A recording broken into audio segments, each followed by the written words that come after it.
Now, from your breaking news leader, with your certified most accurate forecast, this is KKTV 11 News at 5:30. As one southern Colorado city hits its most COVID-19 deaths in a single week, the vaccination process is now underway for healthcare workers there. Tonight, the latest on that community hit hard by coronavirus. Good evening, everybody. I'm Adam Atchison. Now that the COVID-19 vaccine is in Colorado, state health officials are more optimistic about the future in the fight against the virus. Here's the latest. Colorado Health Department says over 2,400 new cases were just reported today.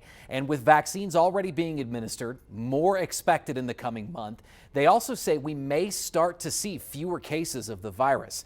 Health Department reports 156 new hospital admissions today, and we have a state positivity rate of 8.8% from the tests that are being done. And while cases may actually be on the decline across the state in this moment, one southern Colorado city is actually seeing an increase in COVID-19 related deaths from previous months. The Pueblo Health Department is seeing a rate of about 7 to 8 deaths per day on average. There are now 117 deaths that have happened in the first 15 days of December just in Pueblo County. Pueblo's seen a total of 229 deaths since the beginning of March, since the start of the pandemic. And with this high death rate, health officials in Pueblo are looking to the COVID-19 vaccine. The first person in Pueblo just received the vaccine within the last hour, and Nicole Hines is live at St. Mary Corwin in Pueblo. Nicole, you were there when that first vaccine was given out. Adam, this is a historic day for Pueblo. About 30 minutes ago, 6 healthcare workers from St. Mary Corwin got the vaccination. They tell me that this is very surreal. Take a look at this. This is David Uli, a registered nurse from St. Mary Corwin's. He is the first person in Pueblo County to get the COVID vaccine. He made an appointment yesterday for that vaccine. St. Mary Corwin got about 190 from one of their sister hospitals through Centura Health. This is just the first dose. They will have to come back in a few weeks for the second dose of the vaccine. I talked to Uli right after he got it. He tells me he is a little nervous, but trusts science and is excited for what will happen moving forward. Wow, really? Yeah. That's a big deal, yeah. We've been asking for this for 8 months, 9 months now. So this is exciting. I also reached out to Parkview Medical Center here in Pueblo. They tell me that they aren't giving out any vaccines today. I will let you know when that happens. Live in Pueblo, Nicole Hines, KKTV 11 News. Nicole, thank you for that update. Time for No Wait Weather with Chief Meteorologist Brian Bledsoe tonight. I'm sure we've cooled off as it's gotten dark out there. Just a little bit, Adam, but not as much as we have over the past couple of nights. In fact, we're still sitting there above freezing right now here in Colorado Springs. A little bit of a southeasterly breeze, but nothing that we can't handle. Most of the Pikes Peak region doing okay too. 20s and 30s for almost everybody. And again, today was a pretty day. Definitely not a warm one, but better than what we had yesterday. So it's not taking a whole lot to see temperatures slip back into the 20s and 30s this afternoon after a lot of us spent a lot of time in the 40s this afternoon. Mid-30s, Canyon City, Pueblo, West Pueblo already dropping down pretty nicely out toward Fowler. Again, that cold air does not take long at all to settle in the valley and get chilly at night, as you very well know, in places like Pueblo all the way out toward Lamar. Satellite and radar not showing much going on across Colorado, minus some high clouds moving through. Bigger storm system upstream from us, and a piece of that energy is going to impact us here in southern Colorado a little bit later this week. I'll tell you what that means for you more specifically and talk your weekend coming up in a bit, Adam. Thank you. See you in a few minutes. This is new at 5:30 tonight. Police are actively looking for a shooting suspect who reportedly told the victim he was there to sell a car. That shooting happened last night off of East 14th Street in Pueblo. Officers say when the victim opened the door, this suspect walked in with a gun, and then after a struggle, the victim was shot multiple times. Authorities say the victim's in the hospital, and they say the suspect then left in a white car. If you have any information about that incident or recognize the person, you can make an anonymous tip by calling Pueblo Crime Stoppers. That number is 542-STOP. We also have an update tonight on the Pentagon's visit to Colorado Springs to decide if Space Command can stay here permanently. It was scheduled for in person today in Colorado Springs, but moved online after a Pentagon official tested positive for COVID-19. The virtual visit was very similar to what was planned in person. Colorado Springs and 5 other cities are being considered as a potential permanent location. Right now, Space Command is at Peterson Air Force Base for at least the next 6 years. Pentagon officials are still scheduled to come here next week to check out what they're calling the livability of Colorado Springs, and then a final decision is set to be made coming up in January. Just over an hour ago, District 11 announced its plan for learning for next semester. The district says students will return to learning remotely on January 6th, and elementary students will be up first to in-person learning. Secondary students will resume a hybrid schedule on January 19th. Both are. D11 also says Mondays will be what they're calling asynchronous learning days for all grade levels. All families still have the choice to keep their kids fully online. Each school will send out more detailed schedules soon. But it is important to note that all elementary students and secondary students set to either return to in-person or hybrid learning on January 19th. Tonight, the KKTV team is out raising money for the Salvation Army. We have about 25 minutes left in what's called the Battle of the Bells. We're in direct competition with the morning crew here on the evening side for how much money we can raise at the Red Kettle and online. 11 News reporter Spencer Wilson is at the King Soopers at Briargate and Union. He's changed since I saw him at 4. Now he's got the Santa suit on. Really, no matter who wins here, Spencer, everything goes to a good cause. We just want to put some bucks into this charity's bank account. That's right, Adam. We are standing over at Briargate King Soopers. We are right here with the Salvation Army, the Red Bucket. You know what this is. You've heard the bell when you get out of your car in those parking lots. I have been doing my very darndest to try and get people to put something in here or to donate online. We have a link that's going to help the PM team beat the AM team, and they put up some pretty big numbers. So we're not worried about it, but there's a little bit of caution and we need a little bit of extra help. So if you have the ability to, we've got flashing sweaters. What more can you ask from us?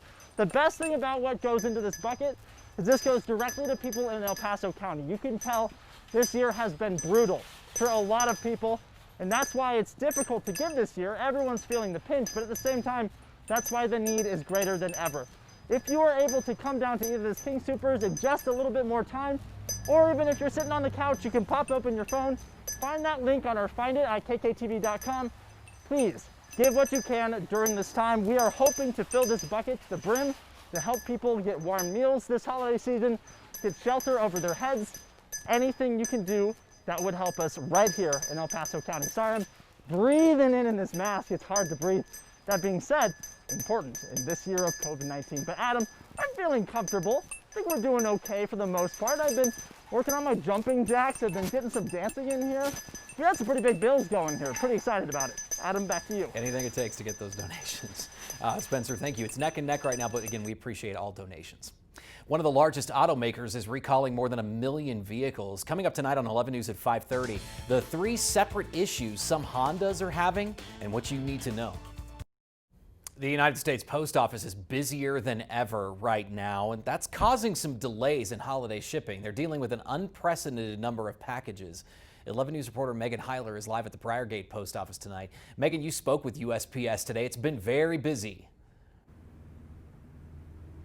Yeah, Adam, earlier today I was actually at the downtown Colorado Springs location, and this one up here at Briargate has been noticeably more busy. So if you're looking to send something to a loved one and you want it there by Christmas, you better act fast. Not only is it busy because of the holidays, but also delays because of the pandemic.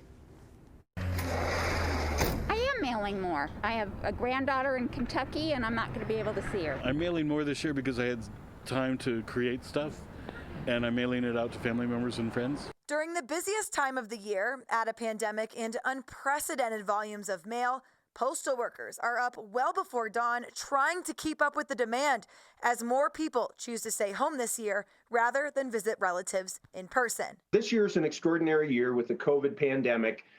Because of that, we don't really know how many more packages we're going to do this year. We just know that it's a lot. I've been in the Postal Service for 2.5 decades, and this is the most packages I have ever seen. James Foxrood at the USPS headquarters in Denver tells me carriers are delivering thousands of packages before noon.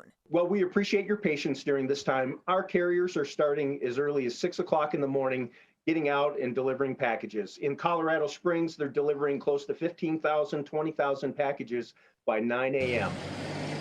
The USPS issued a statement Monday warning customers that they may experience temporary delays during the holiday season.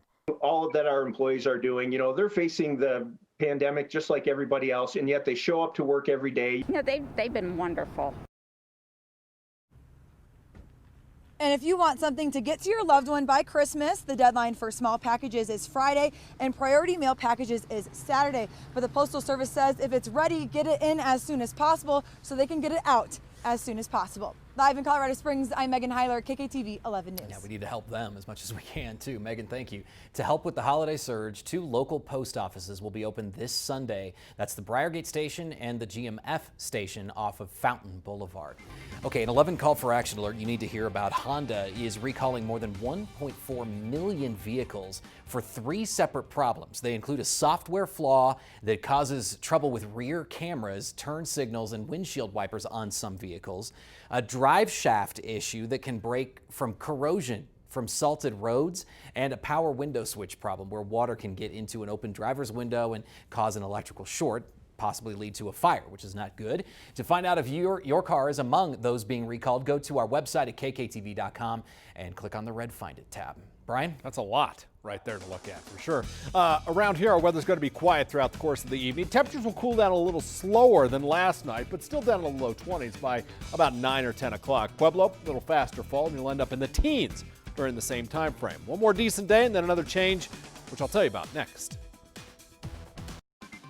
KKTV 11 News, your breaking weather leader with your certified most accurate forecast. Here's Chief Meteorologist Brian Bledsoe. Well, we have plenty of sunshine out there today in southern Colorado. Some clouds in the afternoon, yes, but I think tomorrow as a whole will offer more cloud cover than we've seen over the past day or two. Temperatures should rebound into the 40s before tomorrow afternoon is done. But again, it probably won't even feel that warm simply because of the cloud cover that's going to be out there. And Pueblo probably even feeling a little bit cooler than that. You'll make a run into the upper 30s to around 40 by about 3 o'clock or so into the afternoon. Everything stays dry, but tomorrow might even feel a little bit cooler than today with obviously the last sunshine. And temperatures pretty much in the 40s here across the board. Maybe a little bit warmer up toward Denver, say Woodland Park coming in at 38 degrees, 47 in Canyon City, and down toward Trinidad, you'll be in the upper 40s to around 50 degrees. So again, tomorrow still decent. As we head toward Friday, changes, more wintry variety, and you can see some snow showers trying to form as early as say 6 in the morning on Friday. I think it gets done in a little better fashion, though, a little bit later in the morning. You see them light up by areas along I-25 here. Some of the darker blues is probably where we'll see some of the heavier little bursts of snow, but this is not going to be a cold system at all. Numbers still in the 30s for a lot of us, and then as this thing gradually winds down later in the day, temperatures are still in the 30s. Eventually into the 20s, but not until the snow finally gets out of here. And by about 10 o'clock on Friday evening, the sky is clearing out and it'll be a chilly night to say the least. Snowfall potential, again, we're still watching this, but it doesn't look like a major event. Generally as little as a ½ inch, maybe up to a couple of inches across parts of the Pikes Peak region. Certainly for those areas west of I-25 and on up into Teller County, probably have a better shot at seeing that. And then the farther south you live in Southeast Plains, looking fairly dry, at least as far as snow goes. A little better totals in the mountains west and southwest of Pueblo. Again, that is for Friday. Tomorrow, nothing to worry about. 42 degrees with some clouds around. Snow showers 36 Friday. Saturday, dry and 40. The rest of the forecast still fairly decent, really. Upper 40s Sunday and then some 50s in there Monday and Tuesday before another cool down on Wednesday. Pueblo, Canyon City, and Woodland Park. Chance of snow for everybody on Friday, but after that, things look drier and warmer. A bunch of 50s in there for Pueblo and Canyon City by late weekend. Richie? Hey, Brian, we'll open up the trophy case. A couple Denver Broncos picked up weekly awards following their win Sunday against the Panthers. We're going to update you on those. Plus, the best high school players in the Pikes Peak region getting their moments on the Chassa All-State football teams. We're going to read those for you coming up next. This stock market report is sponsored by Carlson Financial, putting you on the better side of retirement planning. Now, KKTV 11 Sports with Richie Casalino. Sponsored by Colorado Lottery. From parks to pools to open spaces and trails, every Colorado Lottery game you buy helps fund the places Colorado plays. Play on. Special teams can swing a football game, and that's exactly what Deontay Spencer did in the Broncos' win Sunday against the Panthers. Now, thanks to his big moment, Spencer was named AFC Special Teams Player of the Week. Now, Spencer opened the scoring last week, going 83 yards for this punt return touchdown. It has been quite a rough year for Spencer. He's battled injuries and was just activated from the COVID-19 reserve list when he scored this, his first career touchdown. That scored the Broncos' first special teams touchdown since the 2015 season as well. Badly needed. Welcome back, Spencer. Quarterback Drew Lock also filling up his trophy case. He was named the FedEx Air Player of the Week for his 4-touchdown, no-pick day in the win against Carolina Sunday. Lock said today that every week that goes by, he's getting a little more comfortable in the backfield. The past couple games, just with feeling comfortable in my prep, feeling comfortable with the practices that we're putting together, it is starting to slow down. I'm starting to see it better. I start to feel better when I go out there. I'm not saying I'm fully there by any means. There's still a lot of work that I need to do, but I'm starting to feel better each week going into it. It's good to hear. Today, the NCAA ruled that all Division I athletes that transferred this year are immediately eligible to play. Now, this is going to mostly affect basketball players, many who are still waiting on waivers to play. The NCAA said it'll discuss a permanent rule change on that in its meeting in January. In the high school world, CHSAA has released the all-state football teams for the 2020 A season. Lamar quarterback Zane Rankin was named 2A Player of the Year. He scored 3 touchdowns and showed a ton of heart in the state title game earlier this month against Eaton. Now, Rankin is one of 4 Lamar players named first-team All-State in 2A, so congrats to them.